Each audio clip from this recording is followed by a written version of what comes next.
What's up, Jesus lovers? This is a new season that my kids and I are going through.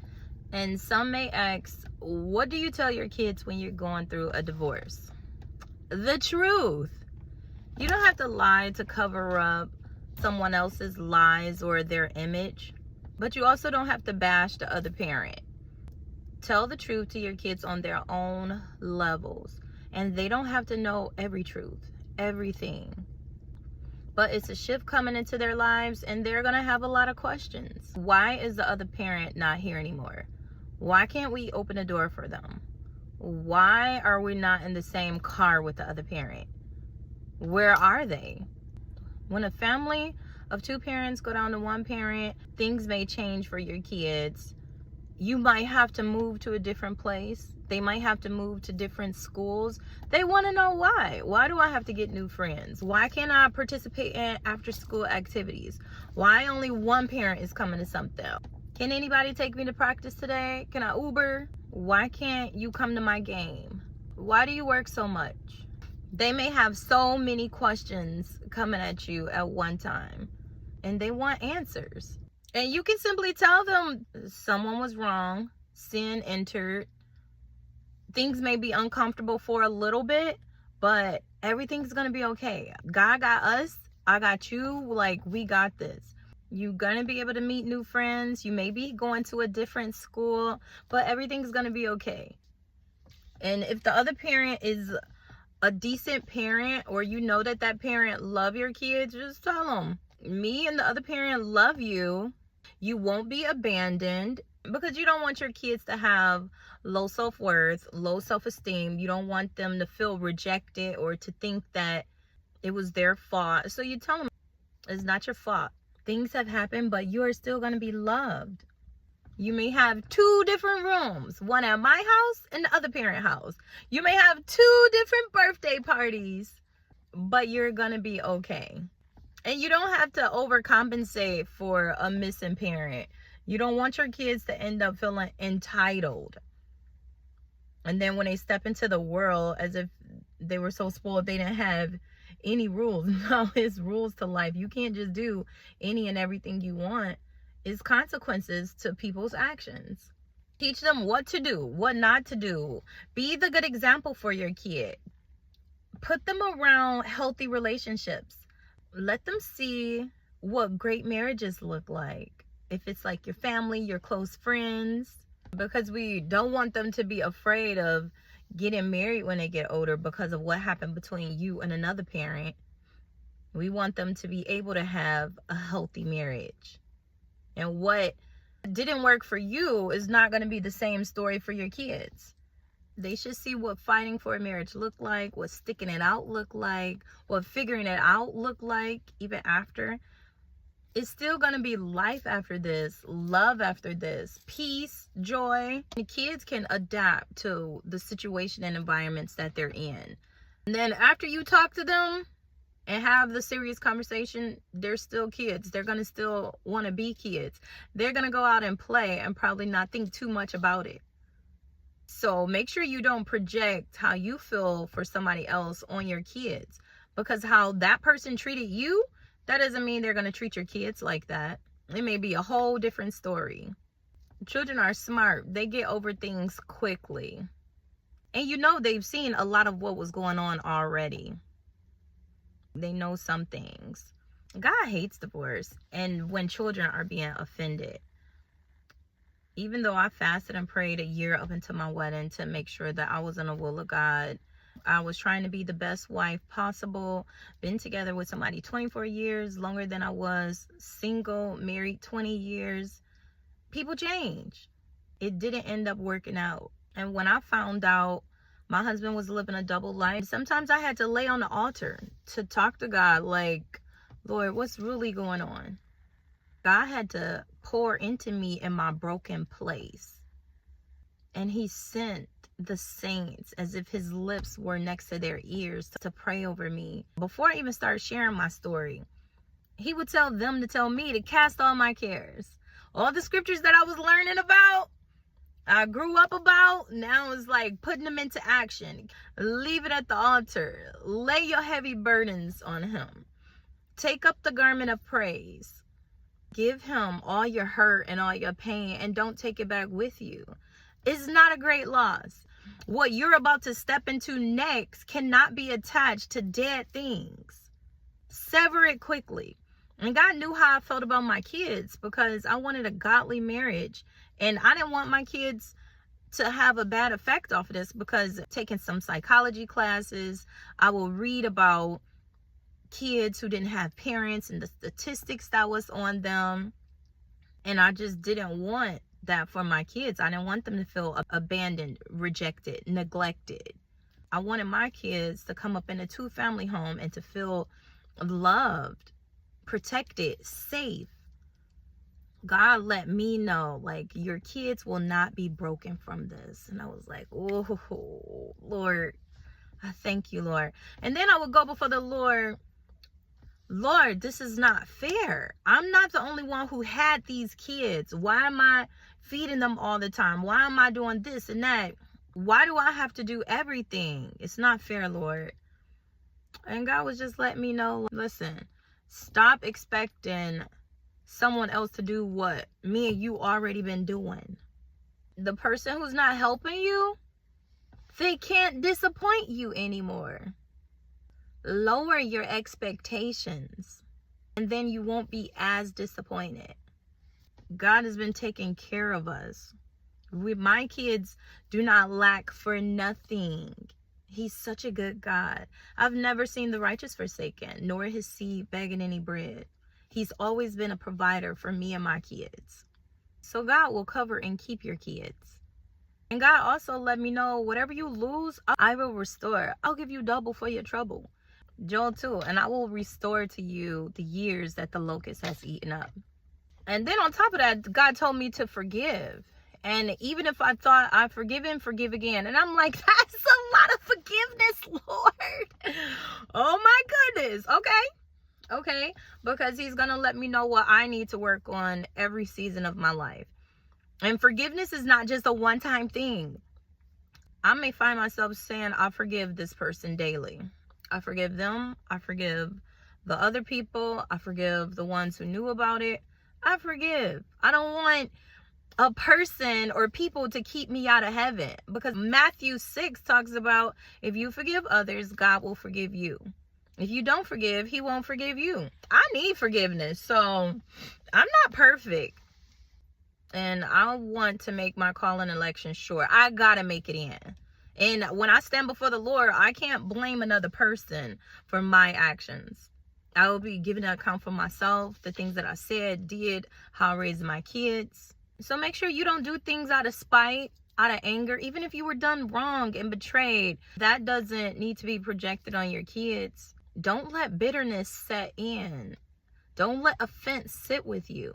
Release the offense to God. And if you need help, tell God, I need help forgiving this person, Lord. Because forgiveness is for you. You may be right to feel angry, but you can't allow anger to sit for so long. You have to let it go. Don't let it reside in you. You got too much life to live. Cut off every dead thing, because it can't go with you into your purpose. When one door closes, another one opens. I remember going through the hurt and the pain and the 5 stages of grief, the denial, anger, bargaining, depression, acceptance. I couldn't do it so discreetly as I wanted to, because being the sole parent, my kids are always with me. So you never know when that emotional wave is going to hit you and take you on a roller coaster ride where you just stop and start crying about something. If you're the sole parent, your kids are always with you. Where are they going to go? When you try to go into another room and they love being in your presence, they're going to come too. Or if you've been gone so long, they're going to creep in when you're trying to have your prayer time. And my kids, I love my kids. They know they try to challenge me at times. My kids, who do the absolute most, many times when I would try to be to myself, if they would see me crying or weeping, you would see them come and encourage me, wrap their little arms around me, even if they didn't know what to say. They would buy me cards, write me little things, flowers, little gifts. Mom, everything's gonna be okay. God got you. Or even coming like, no, you not about to do this, Mom. You got this. But those 3 little gifts are the best thing that came out of this. God knows what you need when you need it. When I didn't want to talk, my kids would even come and sit in silence with me or listen to worship songs with me. So children are smarter than what you think. You know the secrets that they hold? Some of them hold secrets until they're adults. And then some of them are in therapy now because of what they went through, what happened to them, what a parent did, what a parent said. Make sure your kids are okay. I ask my kids, what do you know? What happened? What could have been done differently? What do you think? Even I asked them, where do you think I went wrong? What do you think I could have did better? And just to hear their little opinions is interesting. 3 girls, 3 different ideas, but I'm not going to let what happened to me affect their relationship with the other parent. If I know that their parent loves them, every girl desires a relationship with her father and her mother. I'm not going to stand in the way of that. Unless I felt like my kids were in danger, then it'd be something different. But they can have a relationship on both sides. They see, they hear, they know, and they understand a lot of things you'd think that they didn't even know about. If some of your kids need therapy after your divorce, take them therapy. Let them talk to someone else if you feel like they need that. We want them to be healed and whole. Their opinions matter. Their voice is important. And they want to have peace. For some people who try to tell you what to tell your kids and they've never walked in your shoes, I always think if I ask a friend for their advice, or somebody want to give me unsolicited advice, or somebody want to give me their opinion, I have the option to take it or not. If I'm the one providing a roof for my kids, picking them up, dropping them off, making sure they get to and from their destinations, making sure they brush their teeth in the morning before they go to bed, comforting them when they're hurt, getting off of work early to pick them up for school when they're sick, taking them to their dentist appointments, doctor's appointments, buying them groceries to put food in their bellies, making sure they're warm at night, paying for their light bill, making sure they have water to be clean, paying for every necessity and essential that they need. My opinion is the one that matters. I'm the one making sure my kids are going to be good. So I don't have to listen to nobody else who don't do for my kids. Love them, cherish them, guide them into their purpose, teaching them about Jesus, taking them to church. If you're the only parent going to church and another parent is not, keep your kids in church. Teach them to serve at an early age. Let them be rooted and grounded in Christ. Proverbs 22:6, I believe. Train up a child in the way that they should go, so when they're older, they won't depart from this word. Let Christ be rooted and grounded in them. Be the best parent you can be. Nobody can take that from you. And they can't tell you what to tell your kids. You know what your kids can handle and what they can't. It's interesting when we were living in a time where everybody think their opinion matter, and it don't. As long as you're listening to God on how to raise your kids, God. And then next, like your village. You know that your village is going to tell you something and they're going to have great intentions behind it. But delivery is everything. Don't tell me something sideways. Make sure the delivery is correct too, so I can receive it better. I may not even receive it right away. I may have to take a little minute to process it. Like, okay, their intentions behind what they said to me was good. I may need to change this. I may need to approach this child different from another, because each of them have their own personalities. One may be softer than another, and I may have to come at them a different way. You are your children's safe space, their comfort, their peace. And they need to always be able to come to you. If you're doing everything for your kids, and even if a court order for the other parent to get them at a certain time or pay you a certain amount, and even if they don't do it, go to God about it, do everything legally, And know that you have to raise your kids on your income, work the overtime you have to have, lean on your village when you need them. It may be inconsistent. So it'll just be extra when you actually get it. Even if it's not fair, just remember, God got you and you got your kids. You don't get to disappear. You don't get to run from responsibility. You don't get to not pick them up when the school call. You're the one who they lean and depend on. And they need to see that in their lives. You sacrifice to make sure they have everything that they need. So remember, this year we're not going to complain about the little expensive gifts the Lord blessed us with. We just going to kill it and do the doggone thing and take care of our responsibilities. As you're raising your kids, walk in patience, love, kindness, gentleness, forgiveness. Let them see that you're not holding any awe on anyone, and treasure them. If nobody told you, soul parents, soul providers, you're doing a great job. Treat yourself. Someone recently asked me, what are you doing to take care of yourself when things get stressful? And I had to think about that. Like, you know what? Make sure you have, I deserve a day. I deserve to eat good a certain day and then not have to share that specific meal with your kids. Like every blue moon. Make sure you treating yourself, taking yourself out from time to time. Make sure you're having some type of adult time. Go de-stress. Walk around your neighborhood. Go to the gym. Do something that you love doing.